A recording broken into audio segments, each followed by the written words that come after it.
Welcome back, Geometry Scholars. Today's lesson is on corresponding parts of congruent triangles are congruent.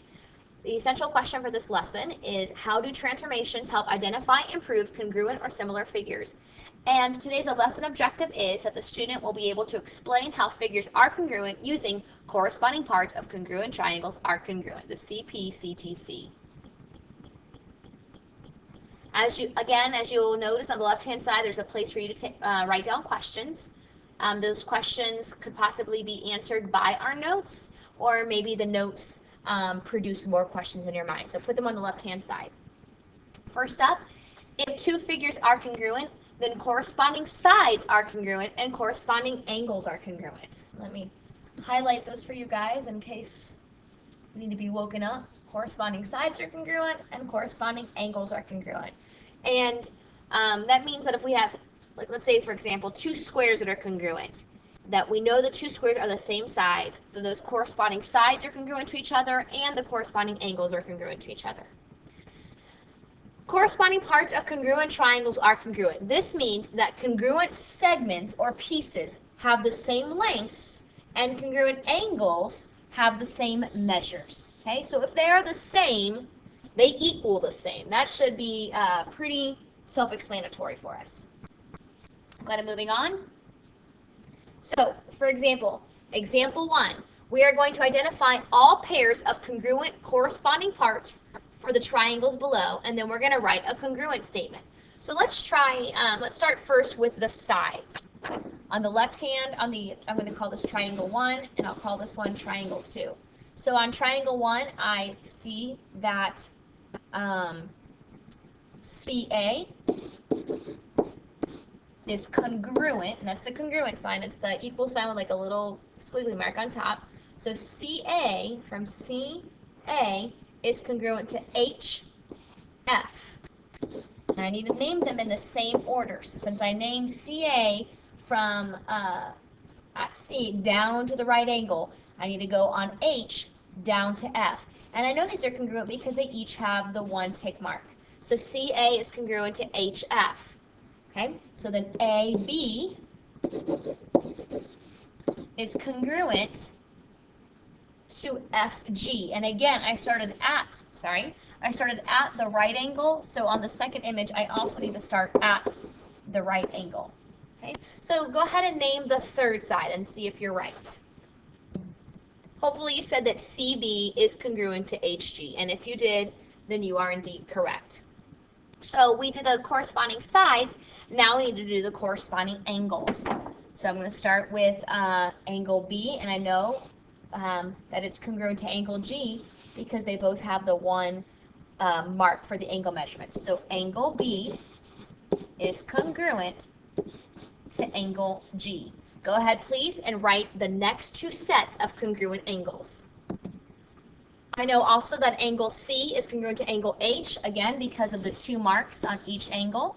And then angle A is congruent to angle F. Although they don't have the marks, they're both 90-degree angles. So obviously 90 equals 90. So now we've written about the congruent sides and the congruent angles, and we need to write our congruence statement. Our congruence statement is simply stating that the two objects are congruent to each other. So triangle A, B, C is congruent to triangle, and I started at A, so I need to start at the corresponding angles and started at A for naming it. I can start at F, so F, and I went to B next, which is sorry about that. And then I went to B, which is that angle with the one angle measurement, so I have to go to G next. And then finally I can go to C. I went to C, so I go to H. Okay? So it's not as complicated as it sounds, just when you're naming them, the corresponding parts have to be in the same order. Okay? So this right here is our congruent statement. So we did three things. We talked about the sides, we talked about the angles, then we wrote our congruent statement. Sorry about that, guys. So many interruptions already. So hopefully example 1 makes sense. Let's see if okay, so we're going to go on to example 2. Example 2, we're going to find the given side length or angle measurement. So DE First of all, we know that triangle ABC is congruent to triangle DEF. So we are looking for DE. We're looking for this side right here. So we have to find, let's see if we can find the corresponding part on triangle ABC. So DE is the first two letters of the triangle. So we need the side that's also the first two letters of ABC. And in fact, it would be this piece right here. So DE, if I know that the two triangles are congruent, I then know that the corresponding parts are congruent. So AB is congruent to DE. So DE would then be 2.6 centimeters. Okay? I also know that BC would then be congruent to EF because BC are the second two letter, the second and third. EF are the second and third. So then AC, the first and third, would be congruent to DF, 1, 2, 3. So if I asked you to find side AC, you could easily look over and say, well, DF is 3.5, so AC is also 3.5. Okay. The measure of angle B, so looking at corresponding angles. So B is the middle letter, so we can look at the corresponding triangle at the middle angle. So is angle E notated? It sure is. Angle E is 65 degrees. So angle B is also, the measure of angle B is also 65 degrees. Okay, very basic, comparing equal pieces to each other. Go ahead and move on. We are going to be looking for the given length or side angle measurement. We know that the two triangles are congruent, so I'm going to go ahead and mark these up. I know that AB is congruent to DE. I know that BC is congruent to EF. And I know that AC is congruent to DF. And again, I know that by looking at how the points are named. A and D correspond, B and E correspond, C and F correspond. Okay? So AB, they want me to find the measure of AB. Well, I know that AB is 3x plus 8 inches long. And if I look over to the corresponding side to DE, I don't have a number there, but I know that it is equal to FX. So those two sides are congruent. And since I only have one variable, the variable x, I can solve for x. Okay? So in order to do that, I'm going to subtract 3x from both sides. So on the left-hand side, I will have 8. On the right-hand side, I have 2x. And then I can get x by itself, divide by 2, divide by 2, x equals 4. Now, this is very, very tricky. Don't just give me the answer 4 as the answer, because on a test, I might even try to trick you up and just put something like this down and see if you'll pick what x is. You have to go back in and replace the x with 4. So the problem was 3x plus 8. So 3 times 4 plus 8. 3 times 4 is 12 plus 8. And so the answer would then be 20. So AB is 20 and the units are inches, 20 inches. AB is 20 inches. Okay? Simple algebraic equations. Looking at the measure of angle D. And I haven't actually marked up the angle measurements yet, but we can do that now. And I'm going to erase, well, I can just erase the gate right there. Okay, so I'm going to mark up the angles. So I know A is congruent to D. I know B is congruent to E. And I know C is congruent to F. So the measurement of angle D, we have that it is 6y plus 2. And I'm going to look at the corresponding angle. That would be angle A. And we don't have a number for angle A, but we do have that it is 5y plus 11. So we know those two pieces are equal to each other. So using our simple algebraic equation knowledge, we can solve for y. I'm going to subtract 5y from both sides. and I get y plus 2 equals 11. And I can subtract 2 from both sides to get y by itself. Y equals 9. And again, here's where you have to go back in to find the measure of angle D. So the measure of angle D was 6y plus 2.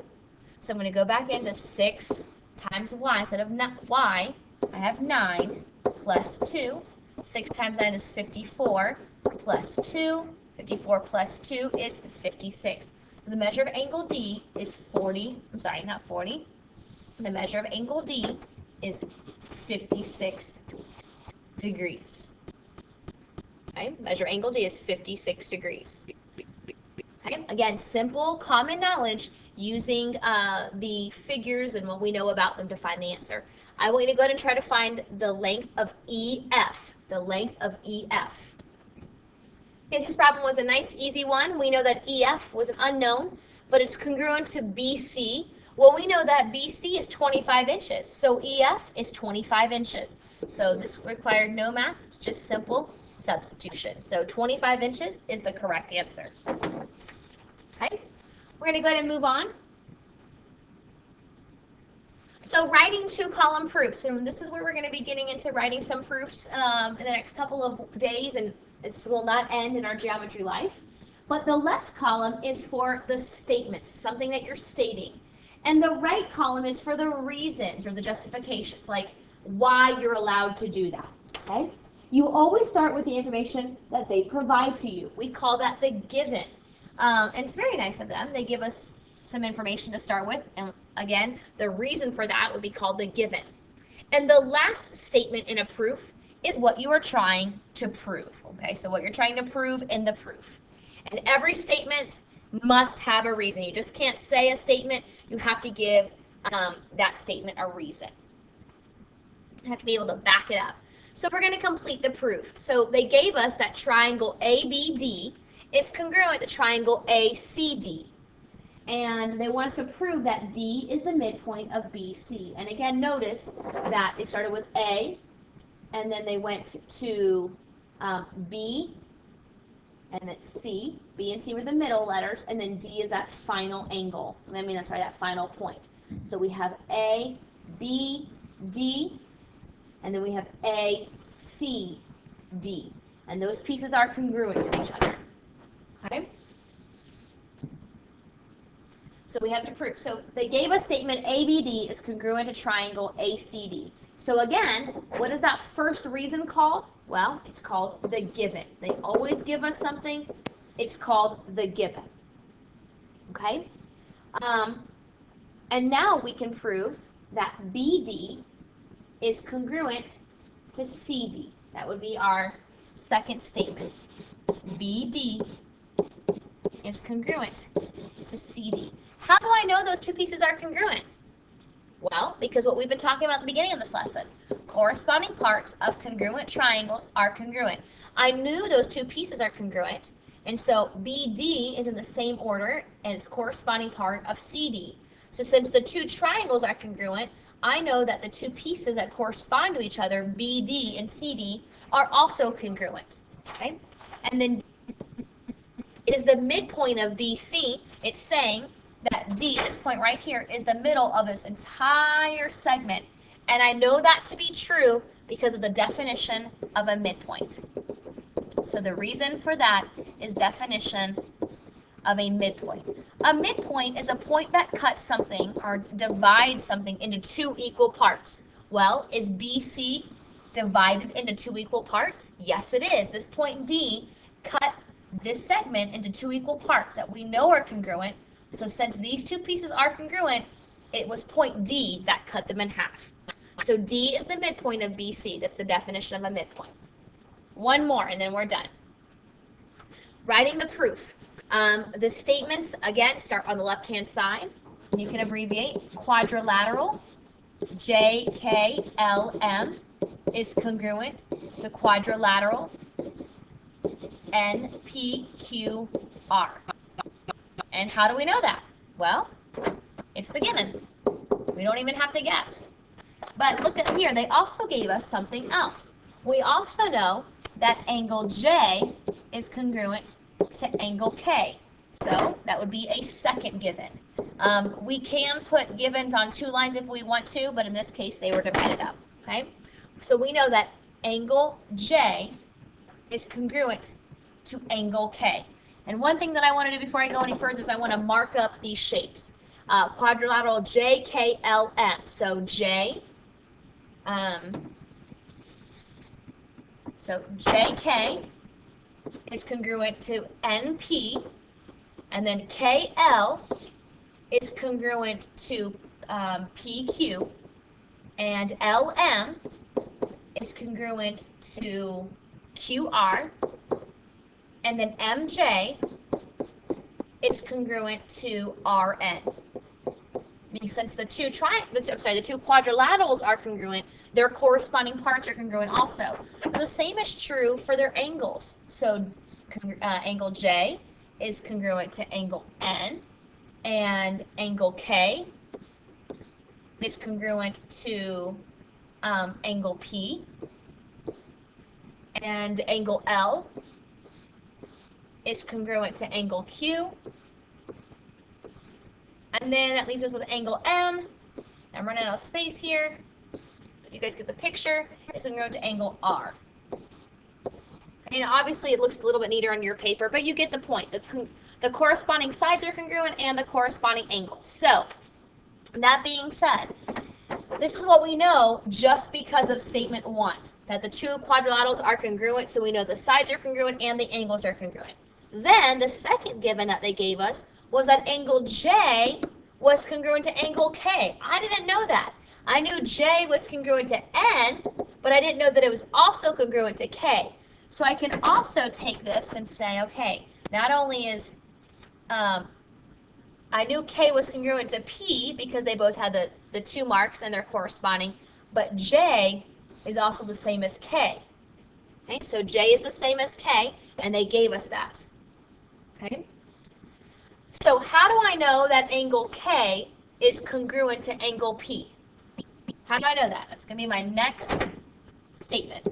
Angle K is congruent to angle P.